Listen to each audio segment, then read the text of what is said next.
Hey everybody, my name's Kyle, and this is Track by Track, music reviews, news, and commentary. Welcome to part 2 of my rundown of Rolling Stone magazine's newly revised list of the 500 greatest albums of all time.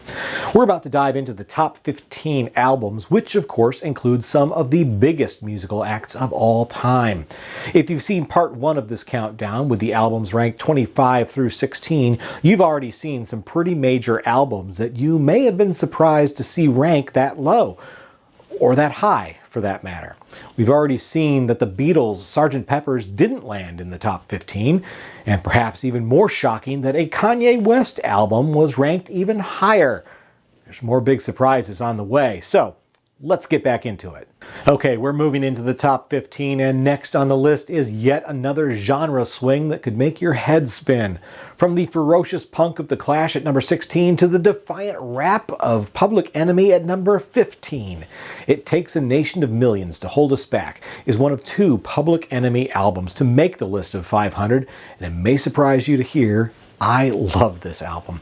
I totally get how many rock listeners may be turned off by a lot of rap music, but for me, Public Enemy is on a whole different level. There's so much intelligence and substance and, yes, political and cultural commentary on this album, as well as on their other entry on the list, Fear of a Black Planet, that I never hesitate to recommend the albums to any open-minded rock fan. If you've never checked them out before, now is truly the perfect time.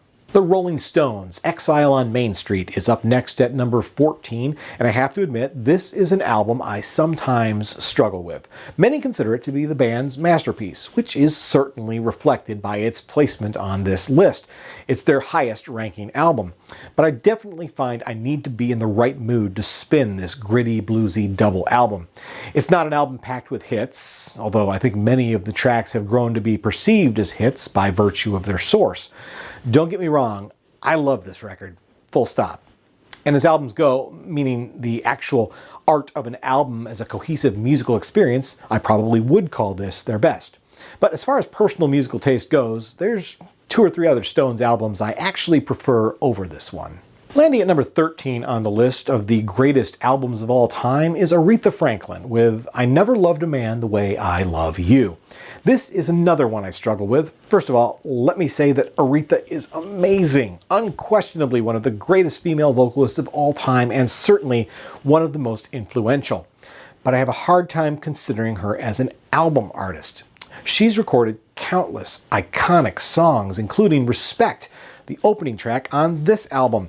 But putting a few great songs on a record does not necessarily mean you've got a great album overall. In this case, I think Aretha's importance as an artist has overshadowed what should be more of the focus of this list. Am I suggesting this isn't a great album? Not necessarily. Top 500 I could get on board with. Top 25, not so much. But if we're talking about top 10 artists of all time, she easily makes the list. Next, it's the king of pop, Michael Jackson, with what is certainly one of the most iconic albums of all time.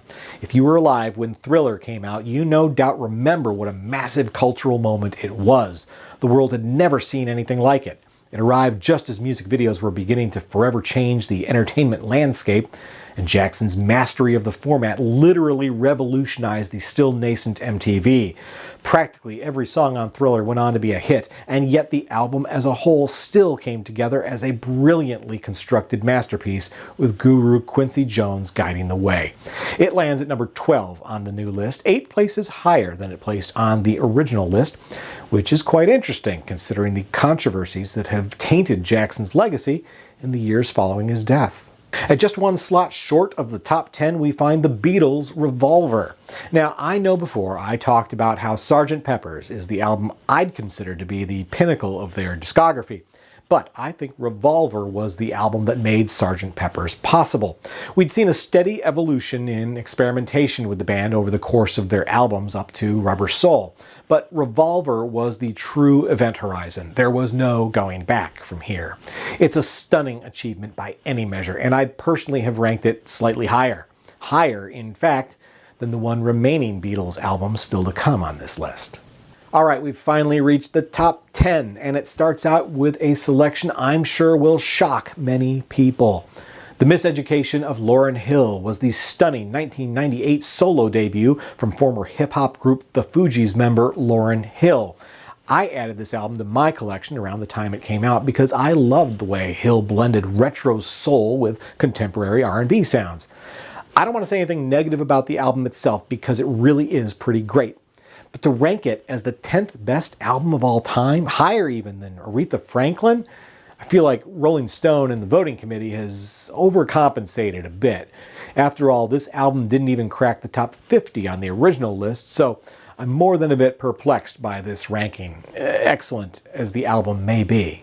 Now we're up to the highest ranking of Bob Dylan's 8 albums on the list of the 500 greatest albums of all time, and that's Blood on the Tracks at number 9. As I mentioned before, this may not have been my top Dylan pick. It would have ranked second for me in his discography. But when we're talking about Bob Dylan's greatest albums, the top 5 or so are probably interchangeable with each other. As far as this list goes, though, I'm disappointed that this is as high as he ranks in 2020 when he had 2 albums in the top 10 in the 2003 version of the list, neither of which, incidentally, was this one. At number 8 comes an album I'm pretty excited to see in the top 10, and that's Purple Rain by Prince and the Revolution. For years, I've considered Sign o' the Times to be Prince's best, and it does rank at a respectable 45 on the list. But I've developed a deeper appreciation of Purple Rain in recent months, and I think that in the context of not just the songs, but the cultural and musical influence of the album, it really does deserve a high ranking on this list. 8 feels just about right to me. Meanwhile, Rumors by Fleetwood Mac, coming in next at number 7, actually feels a little high to me. It's a pretty big jump from 26 on the original list, which I think was a more appropriate placement. But in light of Stevie Nicks' recent induction into the Rock and Roll Hall of Fame, I have a feeling that a lot of music fans are reconsidering Fleetwood Mac. I've noticed a growing affinity for the music as well. That's not undeserved by any means, and Rumors is certainly their finest moment. But for me, I don't think the album is quite top 10 material. At number 6 is an album that I'm genuinely curious to know what you all think about how it ranks, and that's Nevermind by Nirvana. Personally, this works perfectly for me. I think the album was such an incredible game changer, not just in its time, but for all time since. I think the songcraft is excellent for its genre, and the fact that the music so massively transcended the genre is a testament to that. This was an album and a band that never aspired for this kind of accolade, which goes a long way toward making it all work so well. But I've also heard detractors that feel the band is wildly overrated, and I'm sure they're rolling their eyes at this ranking. Like I said, let me know what you think on this one.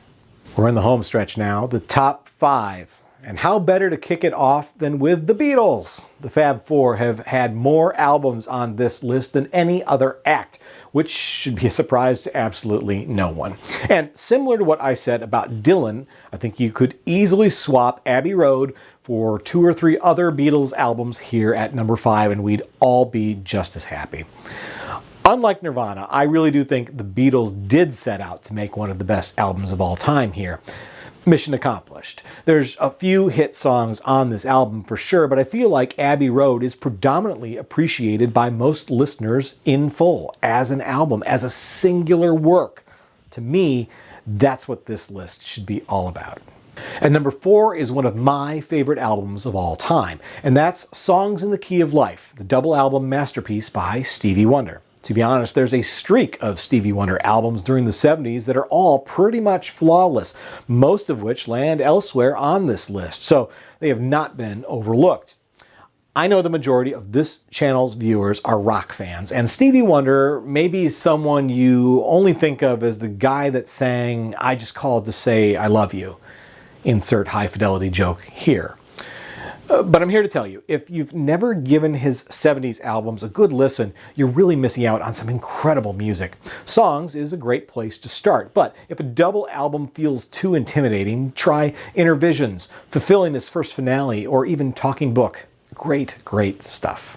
Next is the highest ranking album by a female artist, And it should be no surprise at all to see that it's Blue by Joni Mitchell. She was also the highest ranking female artist on the original version of the list. Today, she lands all the way up at number 3, but in 2003, she was at number 30. Yes, that's a huge jump, but that also says a lot about the diversity issues the original list was criticized for. The fact that you had to go 30 places down the list before finding an album by a female solo artist is pretty shocking. Joni Mitchell certainly deserves the honor. This truly is a remarkable album with some stunningly intimate songwriting and performances. Blue has inspired generations of singer-songwriters, women and men both. Is it the third best album of all time?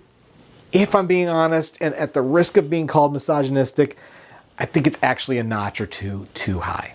Now, whenever the question of what are the greatest albums of all time comes up, there's always a handful of records that are mentioned by default. They're simply accepted as being of that stature.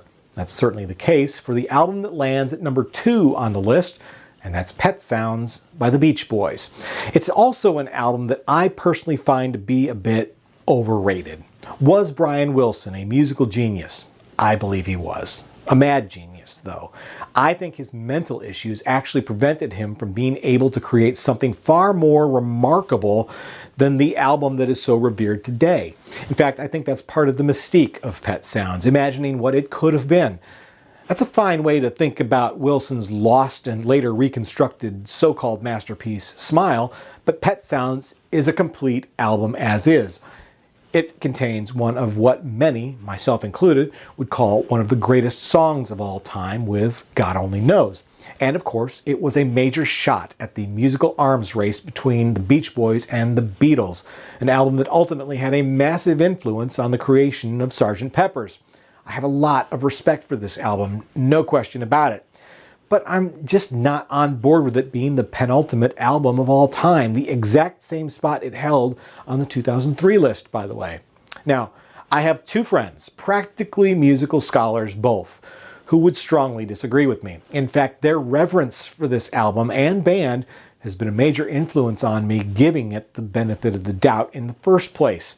And I'm sure there are others watching this video right now thinking it is sacrilegious for me to do anything other than sing the praises of Pet Sounds.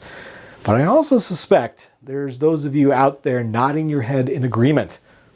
So come on, guys, back me up on this one.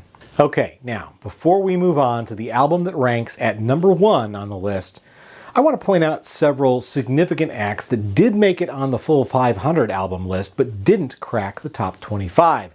Those include one of my favorite bands, Pink Floyd, whose Dark Side of the Moon ranks criminally low at number 54.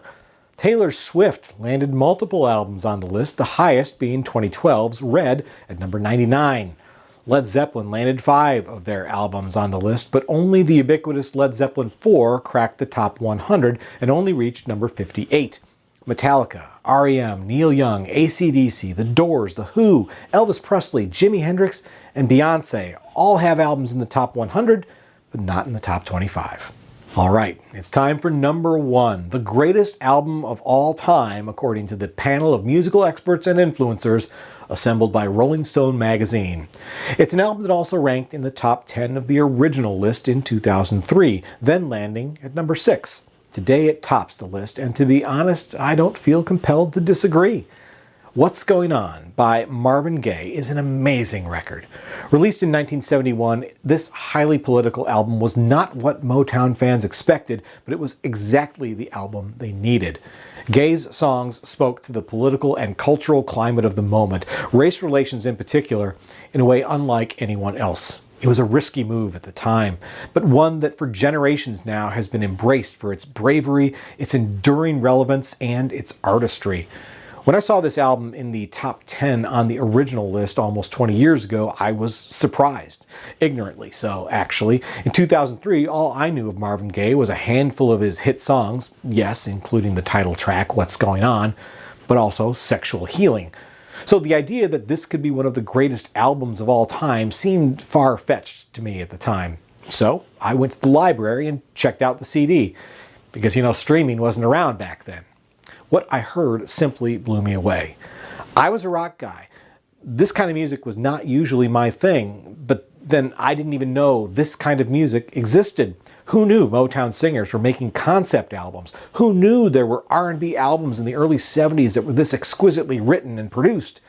The answer, of course, is a lot of people knew, just not me yet. It was a revelatory moment in my musical journey, and it started me on a path of deeper understanding and appreciation of all kinds of music. What's Going On by Marvin Gaye truly is one of the greatest albums of all time. In 2020, it ranks at number 1. Next time this list is revisited, I have no doubt it will remain in the top 10, if not top 5. And if the title song is all you know, and you're about to explore the record in full for the first time, I hope you'll be as moved as I was by the experience. And that's the key takeaway I hope you'll have from this list. Music fans can and will debate endlessly about what albums or artists are the greatest of all time. There's entries in the top 25 I covered today that I love, and there's entries that I simply don't care for at all. But like Marvin Gaye, there's albums here that I may not have ever given a chance if they hadn't been placed upon a pedestal and heralded as quote-unquote great. My reaction to many of them was, really? Maybe I should check this out. And I did. Sometimes I came away thinking, wow, this really is great. And for others, my reaction was, yeah, I just don't get it. And for some, it was simply a case of, okay, now I've heard it, and it's just not for me. So before you dismiss any of the albums on the list outright, give them a listen. Maybe for the first time, maybe for the 1000th time. And try to appreciate why, for some, these are for all time. Once again, my name's Kyle, and this has been Track by Track. If you like this video, please be sure to give it a thumbs up. Plus, check out some of these other videos below that I think you might also enjoy. And of course, be sure to click subscribe, because true music fans always want new releases the day they come out. Thanks for watching, and I'll see you next time.